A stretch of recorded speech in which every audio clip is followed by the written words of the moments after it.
the B Plus Wrestling Podcast. The Moose. You might not be an A, but you are a B plus. Check it out! Here we go! You wanna mess with us? 'Cause we're steady on the ground. What's up, ladies and gentlemen? Welcome to the B Plus Podcast. My name is C-Jaii, and I am your host this evening as we fly solo through another week of the WWE Universe. We're 3 weeks out from Money in the Bank, and this card is starting to look stacked. We've had some new breaking news coming out of Monday Night Raw, coming out of SmackDown. This is going to be interesting, and we finally have our Money in the Bank participants.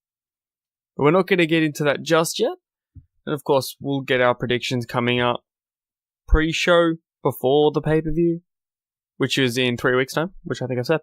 But we'll get into it and we'll get the competitors.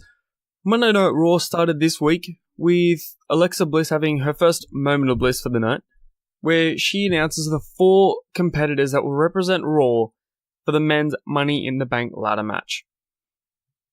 First introduction was last year's winner and the monster among men, Braun Strowman, who kind of power walks to the ring and just stands there looking pretty.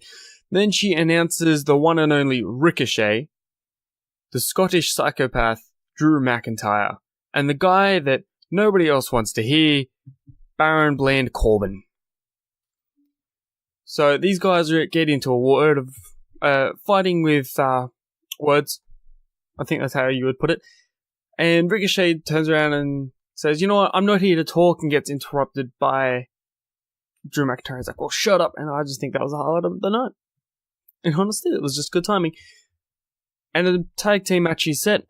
Ricochet and Braun Strowman versus Baron Corbin and Drew McIntyre. After there is a war of words, and they're going on to say how Baron Corbin wasted his opportunity, lost the Money in the Bank briefcase, but no mention of Braun doing it, even though Braun was more recent.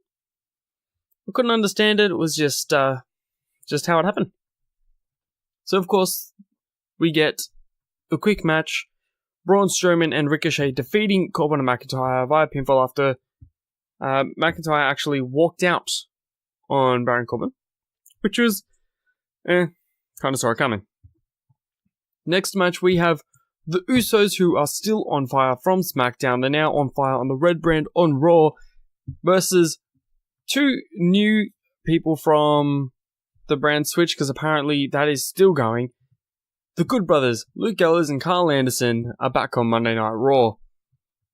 They actually had a pretty decent match. I really enjoyed this. This was pretty fun. I didn't get the Usos singing their theme. Like, are they trying to do an R-Truth style thing? I don't think they should sing leading into their match. It just didn't suit the gimmick. So, yeah, please don't do that again. But we're probably going to see it again anyway. But please don't. However, the Usos defeat Gallows and Anderson via pinfall. Match was good, reminding us that the Good Brothers were still part of the tag team division. And then we get a little lowbrow humor set straight after the match, where the Usos make fun of Dawson and Wilder in a thinly veiled homophobic joke. It was odd, to say the least. They show a little clip of, I think it was Dawson getting his back shaved by Wilder. It was the other way around. Dash and Dawson. I can't remember actually which way it was. However, it was pretty strange, to say the least. But this is going to be a good feud because they're getting back and forth towards it. Miz TV was the next segment, featuring Bobby Lashley, who had a few choice words. He was like, "Since I've been back, I've been a 2-time Intercontinental Champion." And Miz is like, "Yeah, but I've been 8-time champion, 2-time US champion, 7-time tag team champion, WWE champion." It goes on about everything. And then, apparently, because everyone seems to do it, Lashley brings up Miz's dad. And then it leads to Miz attacking Bobby Lashley, with Lashley versus The Miz being made. And of course, Lashley win by a pinfall after The Miz gets interrupted by Shane McMahon, who once again lays out The Miz, makes him pass out, shows the photo of Miz's dad, and this whole situation is just ridiculous because his situation with Roman that's going on at SmackDown as well, where he's like, you shouldn't touch someone else's dad. But yet he's doing it on Raw. It's so confusing, but that's okay. Then we get the Viking Raiders. That's right, not the War Raiders. The Viking Raiders versus the Lucha House Party. This is just a whole match of gimmicks. This was, I guess. It was strange. So, the Lucha House Party actually attacked Viking Raiders before the match had started. Having the Viking Raiders get kind of cranky, they backfired on one another, and eventually Viking Raiders getting the pinfall victory over Lucha House Party, and then again attacking them after the match as well. So this was a way to, again, build the Viking Raiders to look unstoppable. And I believe, I have to double check my facts, but I'm pretty sure that makes them undefeated on the main roster. And I think they're undefeated on NXT at the same time. So they're running through the competition pretty bad. I don't know who's going to stop them. It'll be pretty interesting to see how their characters play out coming forward. Then we get our second moment of bliss. That's right, second. This is a really good week for Alexa Bliss, because she introduces the women's competitors for a Raw for the women's Money in the Bank ladder match. Natalya is the first person. Then we get Dana Brooke, who gets an opportunity, which is fantastic. Naomi. And then, of course, the goddess herself, Alexa Bliss, is once again in the Money in the Bank ladder match. Can she go 2 for 2? Can she go back to back and do it? We'll find out, I guess, in 3 weeks' time at the Money in the Bank pay-per-view, where this actually already looks really, really good. The SmackDown competitors were released as well this week, which we will touch on later. But I'm already excited. The first 4 look stoked. All 4 of these women do deserve this shot. Yes, I know Alexa Bliss is a 5-time women's champion before. Naomi 2-time SmackDown women's champion.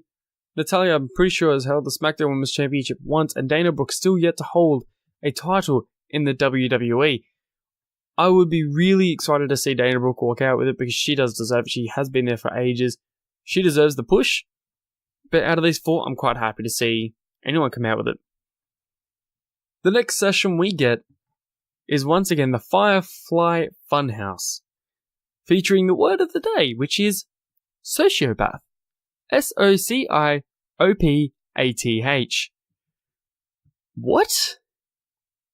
We saw the return of Sister Abby the Witch, and then we get Rambling Rabbit introduces himself. I was confused because I didn't know who that was last week. And Bray Wyatt showing off his painting skills to the scene of a burning house, which I'm pretty sure is a reference to Randy Orton burning down that yak that was in the middle of nowhere.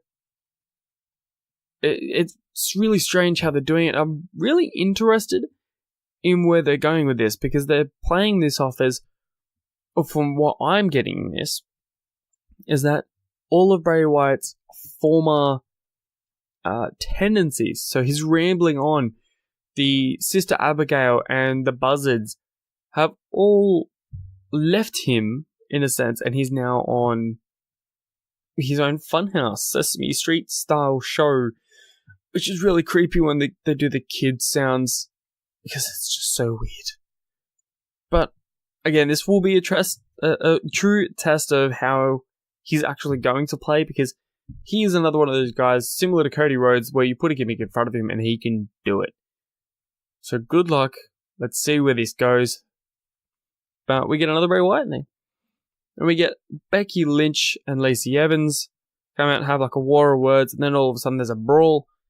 This was quite quick. It was good build heading into Money in the Bank, where Becky Lynch is pulling double duty. But of course, these two brawl today, and then they're getting... on Monday Night Raw, which was yesterday.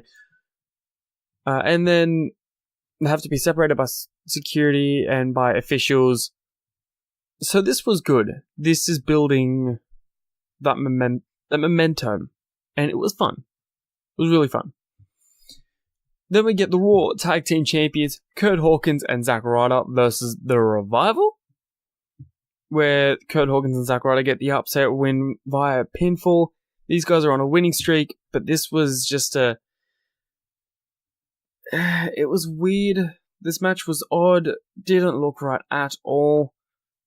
It looked sloppy for a finish, and I just wasn't excited for this. I'm not excited for what they're doing with Kurt Hawkins and Zack Ryder at the moment.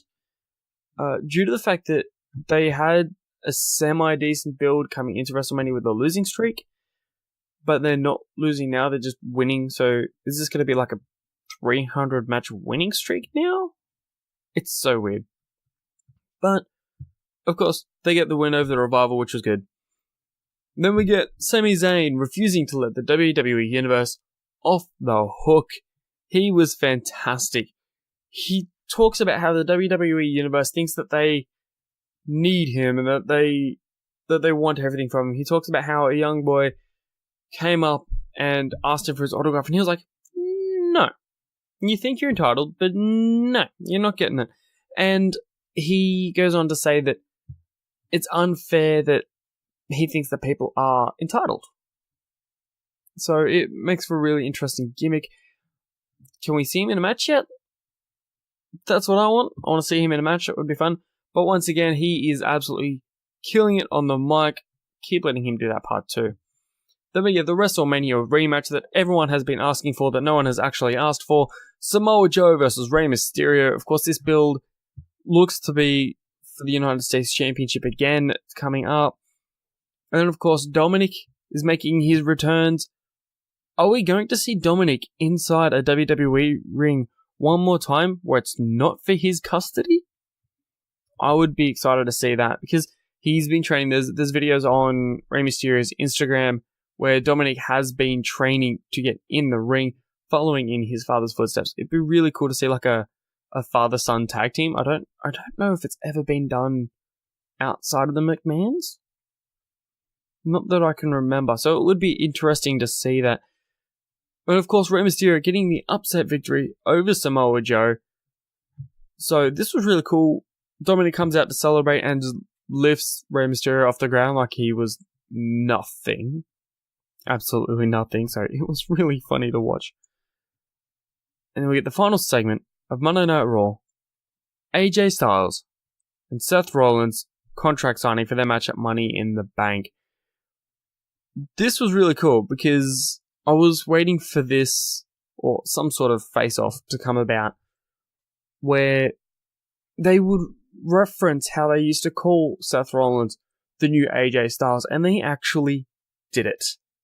So it was really exciting to see this, because this is a match that I have been waiting on since I first saw Tyler Black in Ring of Honor, when he made his way through the NXT and came into WWE, and then when AJ debuted in the Rumble, I was like, oh, shit, this could happen. So, we're finally getting it. Yes, it is at Money in the Bank. It's happening a lot sooner than we thought, but we're getting Seth Rollins versus AJ Styles. Yes, it's official. The contract has been signed. This is so exciting. They go and have another war of words, and of course they're saying that Seth Rollins, without his brothers, is nothing. However, he is the Beast Slayer, and that he'll never be phenomenal. And they end up with a brawl, of course, and then AJ Styles planting Seth Rollins through the table with a phenomenal forearm. Decent build. We've got another 3 weeks ahead. So we're getting something out of this. We're getting a decent build for a title match rather than a lot of the older stuff that we used to get. So let this play properly. Don't shove it down our throats. Does that make sense, WWE? Please just let it happen. So it was a good segment. They're both great on the mic. So I really enjoyed watching this happen. It was fun. But pretty much overall, Monday Night Raw was a decent show. I'd probably give it maybe like 2 stars out of 5. Being generous, because it was slow. But overall, we had a couple of matches, a couple of squashes. So, it kind of didn't feel like a main event, but it was there. Promotional consideration paid for by the following. Hey everyone, just want to take a second to tell you about one of our new sponsors, OUTBREAK NUTRITION. OUTBREAK NUTRITION are creating supplements for survival, sharper minds, quicker reflexes, all the energy you need to take your performance to the next level, whether that be on the field, in the gym, on the gaming field. That's right, they have specifically designed gaming supplements as well to help you focus on those late night sessions. They even sell coffee, you guys, at OUTBREAK NUTRITION. You can get coffee pods, you can get coffee beans, you can get supplements for the bedroom as well if you want to enhance your performance there. These are performance enhancing supplements for every aspect of your life, specifically designed by gamers, for gamers, to stay fit and healthy in the gym, to stay sharp and focused on the game, and to dominate in all areas of life. So check out OUTBREAKNutrition.com, and for being a listener of our podcast, they will give you 10% off your order when you enter the code B+. That is BPLUS at checkout. So make sure, if you want to stay on top of your game, if you want to take your performance to the next level, OUTBREAKNutrition.com, enter the code B+ at checkout. Alright guys, just before we get started, I want to take a second to tell you about a game I've been playing on my iPhone. You can get it on iPhone, you can get it on Android, all the tablets and what have you. It is called the Muscle Hustle app. They are good friends of the show, and they were hooking us up with codes to sort of help you guys get ahead if you were to decide to play the game. But unfortunately, in the latest software updates with iTunes and what have you, the codes aren't working. So we're trying to get that fixed. But in the meantime, if you click the link in the show notes and download the Muscle Hustle, it's a fantastic game. It's you collect wrestlers and train your wrestlers up, all with unique individual gear and everything to raise them through the ranks from jobber to superstar to legend. You go around collecting the titles, and you can even play with your friends. So unfortunately, no leg up to offer you, but if you hit the link in the show notes, it will let them know that we sent you, and it'll help us out, it helps them out, and it helps you out because it's a really fun game to play. So check out the Muscle Hustle app on iOS, Android, and all your mobile devices. The link, of course, is in the show notes. Then we move on to SmackDown Live, where personally I thought that this was fantastic. The show opens with Michael Cole introducing the new WWE Champion, who's been WWE Champion for 3 weeks since WrestleMania, Kofi Kingston. How many times do we have to call him the new WWE Champion? I get he's part of the New Day and all, but new champion? He keeps getting the "you deserve it" chance, which, yes, he definitely deserved it, but oh my gosh. 11 years in the making, and they're never letting go. It's never going to let go. But we officially have Kofi Kingston versus Kevin Owens for the WWE Championship at Money in the Bank. This is going to be good. Real good. But I kind of got to hand it to Kevin Owens. He deceived us again. He was like, you know what? Let's be friends, and then let's not be friends. It's like no one ever listens to Sami Zayn or Chris Jericho or anyone that Kevin Owens has ever been friends with.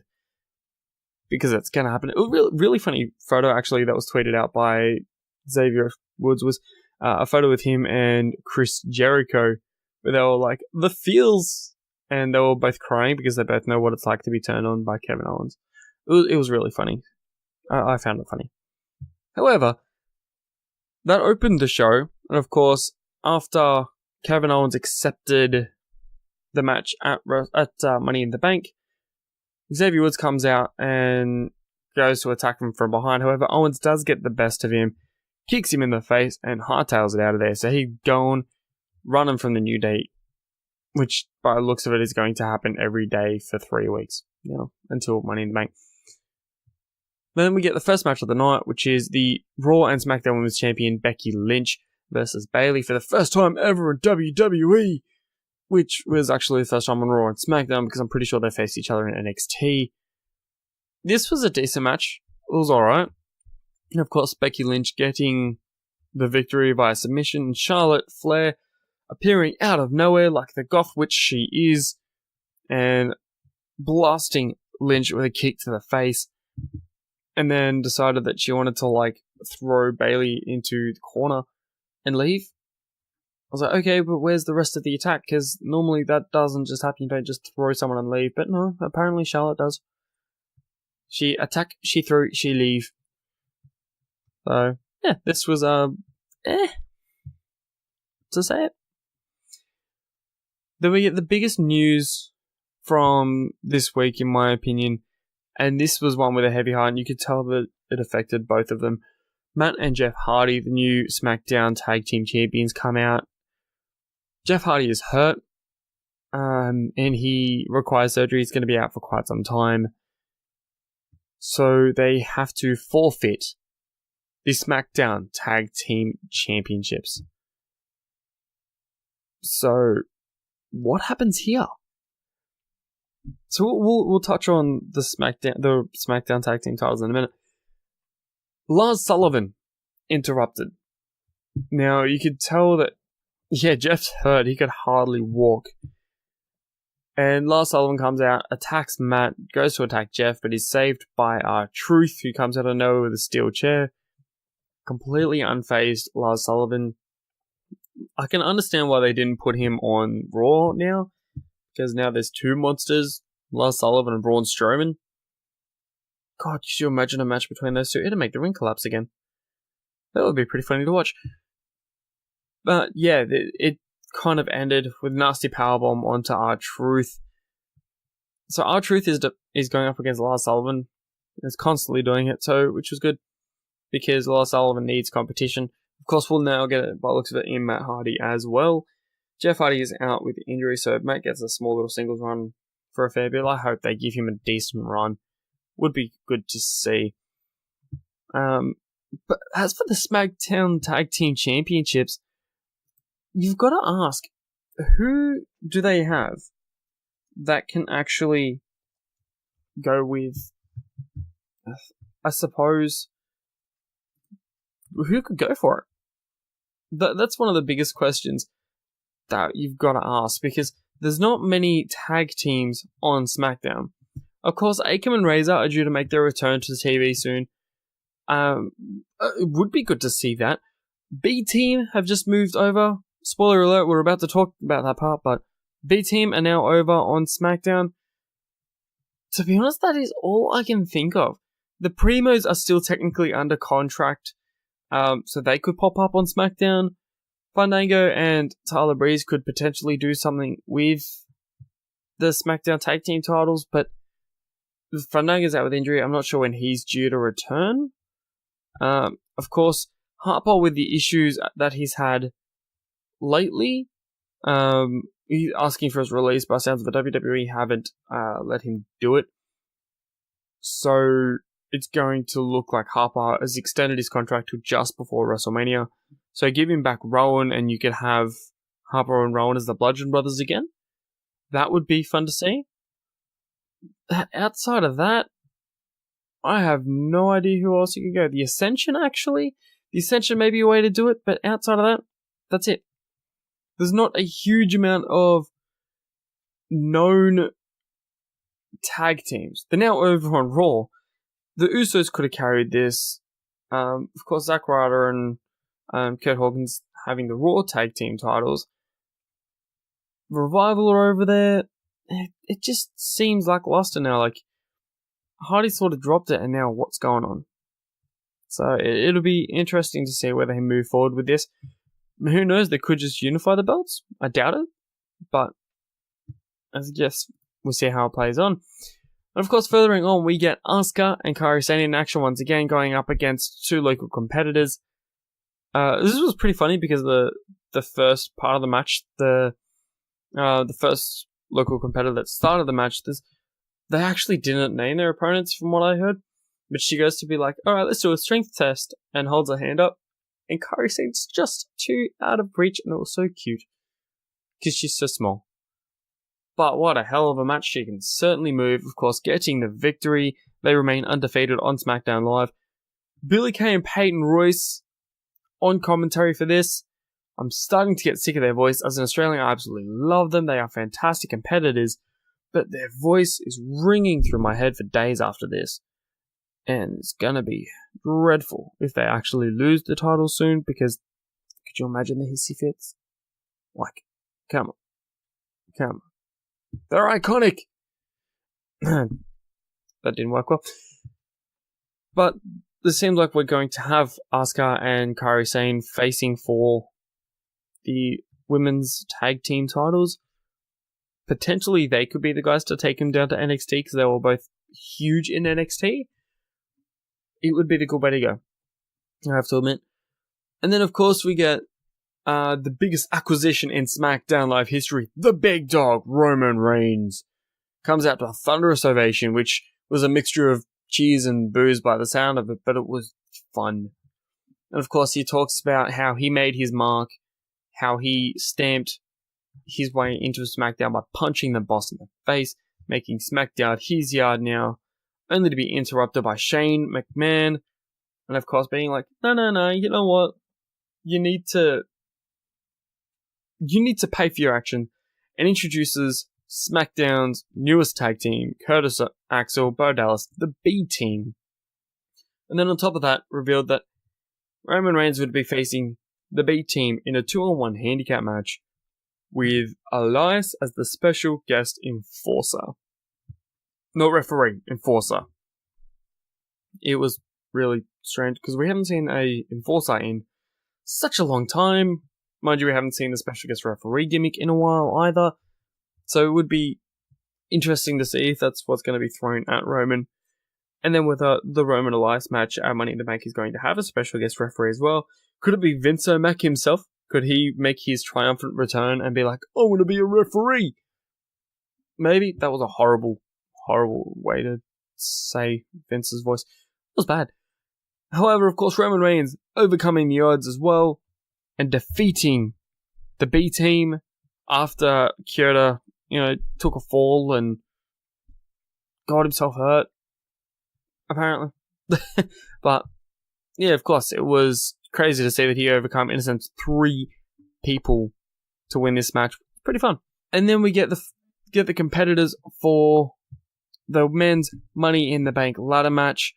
For SmackDown, Finn Balor, the Intercontinental Champion, Ali, Randy Orton, and Andrade, all competing in the men's Money in the Bank ladder match.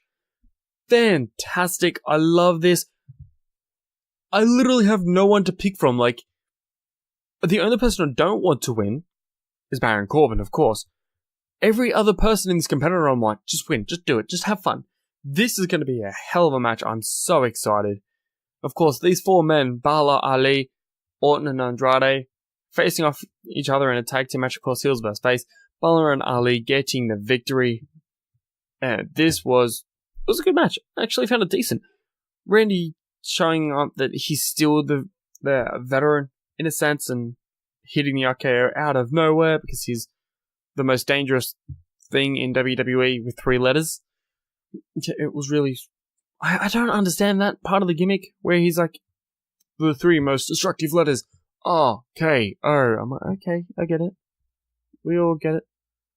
But of course, Ali, Andrade, and Finn Balor all going in their first Money in the Bank ladder match. Randy Orton, of course, being a victor and a successful cash-in person.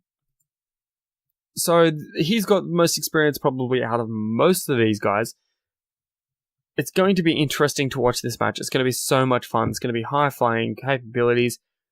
I'm really excited for this. In case you can't tell, Money in the Bank is like my 3rd favorite, or one of my most favorite pay-per-views of the year. So 3 weeks ahead, I'm going to be talking about it non-stop on the WWE Universe. So have fun with that. And of course, we get the Kevin Owens show to close SmackDown Live with special guest Xavier Woods' action figure. Which, is, funnily enough, I actually have that action figure. It's pretty funny because you pull it out, I'm like, I got that. I've got that. And of course, pull out the big one because it was in a battle pack. And I'm like, I've got that one too. It just doesn't have the cast. So we all now know that Kevin Owens likes to play with the action figures by dressing them up with additional clothing. No harm in that, but you're complaining that, everyone's spending money on their merch because they're nothing but merch herders. And you're spending the money to buy action figures of their merch. Well done, Kevin Owens. Well done. But however, he comes in to say that, you know what? Woods is, of course, like he's the middleman in all of this. Big E's out of action, so it's okay.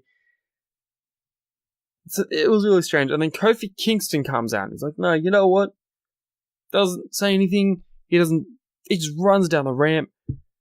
attacks Kevin Owens, gets the upper hand. Kevin Owens, of course, retreating through the crowd, leaving Kingston to stand tall and close out SmackDown Live. Decent SmackDown Live. Oh, of course, sorry. And of course, you have the women that are set for this SmackDown side of the women's ladder match at Money in the Bank. Of course, you've got Mandy Rose, you've got Bayley, you've got Mella is money. Carmella is going again, hopefully for a third time. That would be pretty cool. And my pick, Ember Moon. Please let her have this opportunity. It would be fantastic. Of course, I actually don't have a preference for this match. That's to the extent of like, I really, really, really want this person to win. I would be happy for Ember Moon, probably mostly, but all of these women deserve the shot. They all deserve the briefcase. Have fun with it. Good luck. That's all I have to say. Of course, 205 straight after SmackDown Live. The Singh brothers return. They hype their time with Jinder Mahal. They were like, we were wrestling like Randy Orton, we were wrestling AJ Styles, so they're going to take this division into the future with losing. Lucha House Party, Grand Metalik and Lince Dorado defeating the Singh brothers via pinfall. Well done to go to the future, guys. Well done. Drake Maverick in his office on the phone when Humberto Carrillo rolls up. He congratulates and advises Humberto to steer clear of Drew Gulak, and Carrillo's like, I'm proud to represent Lucha Libre. Jack Gallagher shows up, says he's not medically cleared to compete, but in 2 weeks in London he will be, so keep him in mind. He bears Humberto no ill will, and says that they have unsettled business as opponents, and shakes his hand. So that was it was a pretty nice touch. Of course, Brian Kendrick still there, getting attacked by Mike Kanellis during his entrance. Akira Tozawa making the save, and as they brawl around ringside, Drake Maverick comes down with some referees to pull them apart. Again, another interesting part of things. This feud is just building and building, and I can't find where it's heading. I would like to see it head into something big, but it's just sort of one of those mid-card feuds, of course. We get a quick hand cam promo by Daivari, who's like... Daivari, where he's boasting about his rise to be a contender and tells Nese he's about to get ripped limb from limb. And then, of course, Tony Nese. Commentary does, however, inform us that Akira Tozawa versus Mike Kanellis for a no disqualification match in next week's main event. Get on that, guys. That's going to be a fantastic match. And, of course, Tony Nese defeating Drew Gulak in the main event of 205 Live to close the show. And that's pretty much it from a view from the WWE Universe this week. It was a slow week. The hype for Money in the Bank is real. It's coming. We're doing it. Good luck to all the competitors. Good luck to the people that are going to be there, because it's going to go off. My name is C-Jaii. You can find me on Instagram at CJs_world. But collectively, we are the B+ Wrestle on Twitter, because wrestling wouldn't fit. But we are the B+ Wrestling pretty much everywhere else, except for Patreon, which is www.patreon.com/theb+. If you want to get in on our mission to watch global and support local, that is the place to do it. Every dollar that comes in goes towards growing the show and helping get the word out about ad-free episodes, helps get out with Australian wrestling, exclusive interviews, call-in shows, podcasts that you guys can pick the topic. So far, we've had top 5 guys you've seen live, top 5 factions. This is an incredible moment, guys. You should go check it out, of course. And of course, don't forget to like, share, and subscribe wherever you listen to us, whether it be Podbean, Spotify, YouTube, what's the other one that I'm thinking of? iTunes. And of course, don't forget to leave us a 5-star review if you feel so inclined. Thank you for listening.